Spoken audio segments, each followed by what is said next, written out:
डुबकी लगाने के बाद मुझे लगा कि एक नया जीवन मिला है और मुझे बहुत खुशी हो रहा था कि मैं इतना बड़ा सौभाग्यशाली हूँ कि 144 साल के बाद संत महात्माओं से पता चला कि 144 साल में ऐसा अवसर आता है महाकुंभ का। और तो उसमें स्नान करके मुझे तो बहुत ही आनंदित महसूस किया। और वहाँ लग रहा था कि हिंदुस्तान जिसे कहते हैं ना कि वहाँ कोई जातिवाद भेदभाव या ऐसा कुछ, यहाँ वहाँ कोई बैकवर्ड फॉरवर्ड कुछ नहीं था। वहाँ लग रहा था कि हाँ हिंदुस्तान है और ये हिंदुत्व का एक बहुत बड़ा। घोड़े से पुलिस वाले थे और भीड़ नहीं लगने दे रहे थे। वो निवेदन कर रहे थे, जबरदस्ती भी नहीं कर रहे थे। कह रहे थे कि आप बहुत बढ़िया एक चीज़ देखें कि माइक से लोगों को समझा रहे थे। ये बहुत अच्छा लगा मुझे। पुलिस का एक इतना रवैया देखने को जल्दी नहीं मिलता। लेकिन वहाँ पे क्या था कि वो समझा रहे थे, कह रहे थे कि यहाँ भीड़ हो जाएगी तो आप निकलिए, दूसरे को मौका दीजिए। ये भी बहुत अच्छा लगा कि आप नहा के तो जल्दी जल्दी लोग उनकी बात भी हम सुने और जल्दी जल्दी नहा के हम लोग दूसरे लोगों को ही मौका दिए और बहुत हमें आनंद महसूस हुआ वहाँ जाकर। अब मुझे लगता है कि मेरा जीवन सार्थक हो गया है। राजन जी, खाने पीने और रहने की वहाँ कैसी व्यवस्था है? हम तो वहाँ पे रहे नहीं, लेकिन हमने देखा वहाँ रहने का भी बहुत सारा कैनोपी लगा हुआ था और बहुत सारे लोग थे वहाँ। हम देखे कंबल ओढ़ के बोरे देखे। बताइए कि हम आप सोच रहे हैं स्वस्थ हैं और सोच रहे हैं कि वहाँ जाएंगे तो क्या होगा। और 70 साल की माता जी को हमने देखा कि वहाँ पे स्नान करके आ रही थी और वो अकेले आ रही थी। और खोया पाया भी वहाँ पे भी भागा कर खो पाया जाता है तो उसका भी बहुत बढ़िया हमने वहाँ पे देखा कि एक बड़ा सा लगा हुआ है, टेंट टाइप का लगा हुआ है। ऊपर चढ़ जाइए, अपने अलाउंस कीजिए और किसी तरह का घबराने की जरूरत नहीं। आप एक बार जरूर जाइए वहाँ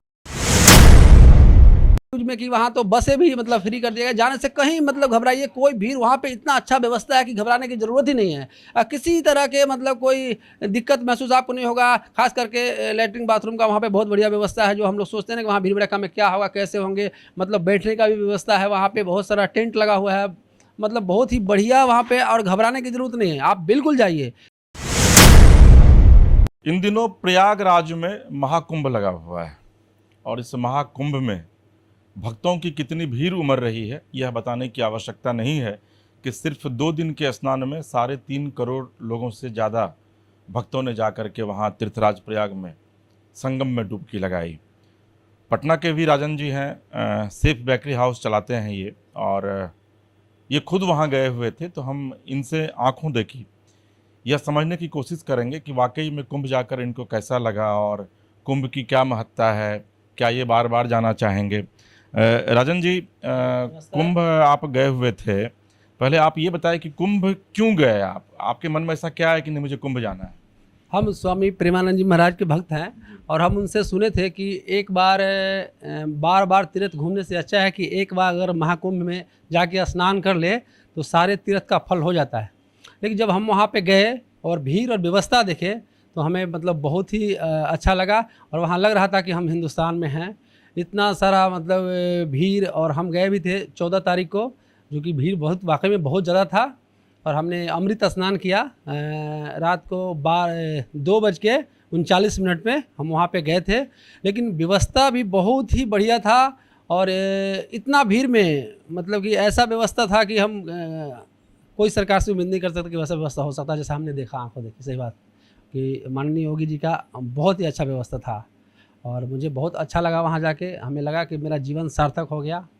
और वैसे भी लोग बोलते हैं कि एक बार महाकुंभ में स्नान कर लेने से सारे पाप धुल जाते हैं। तो अगर मैंने जीवन में कोई पाप किया होगा तो धुलने के लिए गए थे। राजन जी, जो हम लोग देख पा रहे हैं वीडियो में, चूँकि मैं गया नहीं हूँ, मुझे सौभाग्य नहीं मिला है जाने का, कि सनातनियों की भीड़ ज़बरदस्त है और गेरुआ वस्त्रधारी पूरी लगभग ये कहा जा रहा है कि 2 दिनों में 3.5 करोड़ लोगों ने स्नान किया। और आप भी बता रहे हैं कि मकर संक्रांति के दिन ही आपको स्नान करने का मौका मिला। तो जब आप डुबकी लगाए तीर्थराज में संगम में, तो उस समय कैसी आपको अनुभूति हुई? डुबकी लगाने के बाद मुझे लगा कि एक नया जीवन मिला है और मुझे बहुत खुशी हो रहा था कि मैं इतना बड़ा सौभाग्यशाली हूँ कि 144 साल के बाद संत महात्माओं से पता चला कि 144 साल में ऐसा अवसर आता है महाकुंभ का। और तो उसमें स्नान करके मुझे तो बहुत ही आनंदित महसूस किया। और वहाँ लग रहा था कि हिंदुस्तान जिसे कहते हैं ना कि वहाँ कोई जातिवाद भेदभाव या ऐसा कुछ, यहाँ वहाँ कोई एक्वर्ड बैकवर्ड फॉरवर्ड कुछ नहीं था। वहाँ लग रहा था कि हाँ हिंदुस्तान है और ये हिंदुत्व का एक बहुत बड़ा दिख रहा था। और इतने सारे संतों का दर्शन करके भी हम धन्य हो गए। बहुत सारे संत महात्मा वहाँ, बड़े बड़े संत महात्मा सब आए हुए हैं। और सबसे अच्छा मैं माननीय मुख्यमंत्री योगी आदित्यनाथ जी का भी धन्यवाद करना चाहूँगा कि व्यवस्था उनका बहुत ही बढ़िया था। सुरक्षा व्यवस्था कैसा लगा? आप सुरक्षा व्यवस्था में क्या देखा आपने कि भाई कैसी सुरक्षा व्यवस्था है? नहीं, हर 10 मीटर पे एक पुलिस वाले थे। कुछ नवयुवक थे पुलिस वाले जिनको थोड़ा सा वो ट्रेनिंग का आवश्यकता था कि जो समझा नहीं पा रहे थे लोगों को, वो मतलब कि एक दो नवयुवक जो पुलिस में थे उनको तो खैर उनको मिल गया होगा, लेकिन बहुत हर 10 मीटर पे एक पुलिस वाले थे। घोड़े से भी पुलिस वाले थे। इतना भीड़ में जब वहाँ पे हम अमृत स्नान कर रहे थे तो उस समय भीड़ ऐसा था कि ये मैं सोच रहा था कि अगर यहाँ किसी तरह के अगर कोई अनहोनी होता है तो मतलब बहुत भयावह स्थिति हो सकती है। लेकिन इतना अच्छा मतलब कि सुरक्षा का वहाँ पे इंतजाम था कि घोड़े से पुलिस वाले थे और भीड़ नहीं लगने दे रहे थे। वो निवेदन कर रहे थे, ज़बरदस्ती भी नहीं कर रहे थे। कह रहे थे कि आप बहुत बढ़िया एक चीज़ देखें कि माइक से लोगों को समझा रहे थे।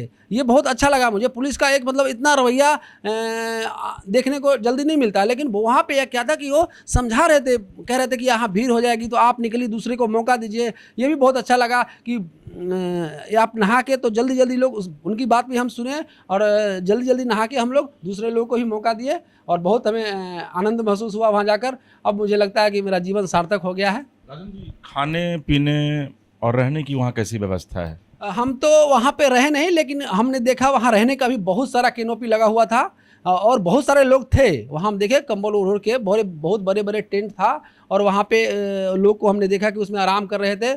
हमने कई बोर्ड भी, बैनर भी देखे कि जिसमें कि वहाँ पे लंगर लगा हुआ है। बहुत सारे संस्थाएं हैं जो वहाँ पे अपना लंगर लगाए हुए हैं।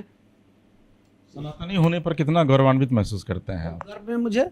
हमें कोई किसी भी धर्म से नफरत नहीं है। मैं तो गर्व महसूस करता हूँ कि मैं हिंदू हूँ। अच्छा, लोगों से अपील करेंगे आप जो लोग वहाँ नहीं गए हैं, जाना चाह रहे हैं, चूँकि आप वहाँ स्नान करके आए हुए हैं, वहाँ की व्यवस्था को देख करके आए हैं, कहा यह जा रहा है कि ट्रेनों में भी काफ़ी भीड़ रहती है, तो जो लोग वहाँ जाना चाहते हैं उनसे आप क्या कहना चाहेंगे? नहीं, जाना चाहिए। हम तो कार से गए थे। आपको बता दें कि वहाँ जब हम प्रयागराज से कुछ किलोमीटर पहले से टोल टैक्स कटना भी बंद हो गया। योगी जी ने पता नहीं क्या फार्मूला लगाए, टोल टैक्स वाले टोल टैक्स नहीं कट रहा है? नहीं कट रहा है। हम गए थे तो बोले कि हमें ऊपर से निर्देश है कि 72 घंटे तक ये टोल टैक्स नहीं लगेगा, तो वहाँ पे टोल टैक्स भी नहीं लग रहा था। और अब तो हम ये कल देख रहे हैं न्यूज़ में कि वहाँ तो बसें भी मतलब फ्री कर दिया गया। जाने से कहीं मतलब घबराइए कोई भीड़, वहाँ पे इतना अच्छा व्यवस्था है कि घबराने की ज़रूरत ही नहीं है। किसी तरह के मतलब कोई दिक्कत महसूस आपको नहीं होगा। खास करके लेटरिन बाथरूम का वहाँ पे बहुत बढ़िया व्यवस्था है। जो हम लोग सोचते हैं कि वहाँ भीड़ भड़का में क्या होगा, कैसे होंगे, मतलब बैठने का भी व्यवस्था है। वहाँ पर बहुत सारा टेंट लगा हुआ है, मतलब बहुत ही बढ़िया वहाँ पे। और घबराने की ज़रूरत नहीं है, आप बिल्कुल जाइए, क्योंकि ऐसा मौका तो जीवन में कभी मिलेगा नहीं। राजन जी, एक आखिरी सवाल है कि ये कहा जा रहा है कि वहाँ जो लोग जाते हैं उनको लगभग 20 किलोमीटर 30 किलोमीटर तक पैदल चलना पड़ता है और इससे जो है वहाँ लोगों को काफ़ी परेशानी हो रही है। नहीं, ऐसा नहीं है सर, 20 किलोमीटर तो नहीं। देखिए, सुरक्षा कारणों से आप बात को समझिए कि इतना सारा पूरे हिंदुस्तान से लोग जा रहे हैं और हमने देखा कि अपना पर्सनल गाड़ी से भी सब लोग जा रहे हैं सर।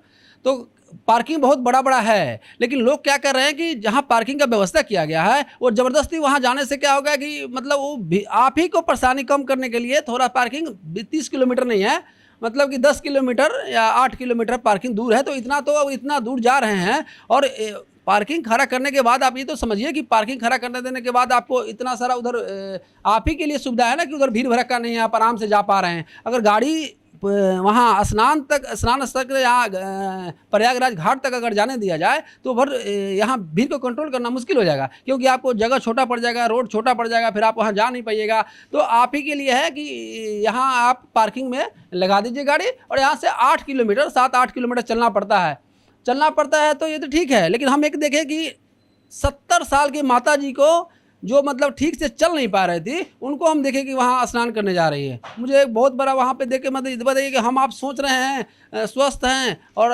सोच रहे हैं कि वहाँ जाएंगे तो क्या होगा। और 70 साल की माता जी को हमने देखा कि वहाँ पे स्नान करके जा रही थी और वो अकेले आ रही थी।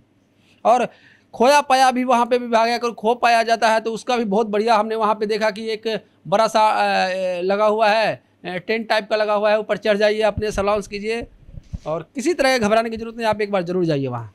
तो कहा गया है कि सारे तीर्थ बार बार, गंगा सागर एक बार, लेकिन हम आपसे कहेंगे कि सारे तीर्थ बार बार, प्रयागराज एक बार, क्योंकि 144 साल के बाद ये अद्भुत संजोग आया है। और हो सकता है कि हम और आप कम से कम 144 साल तो नहीं ही देख पाएंगे। तो निश्चित तौर पर अगर आप कट्टर सनातनी हैं या फिर हिंदू हैं तो एक बार प्रयागराज जरूर जाइए। वहाँ जाकर प्रयागराज में स्नान कीजिए और आपके समस्त न सिर्फ पाप धुलेंगे बल्कि आपके मनोकामनाओं की भी पूर्ति होगी। पटना से अपने सहयोगी हीरा के साथ इसके राजीव, न्यूज़ 22 को।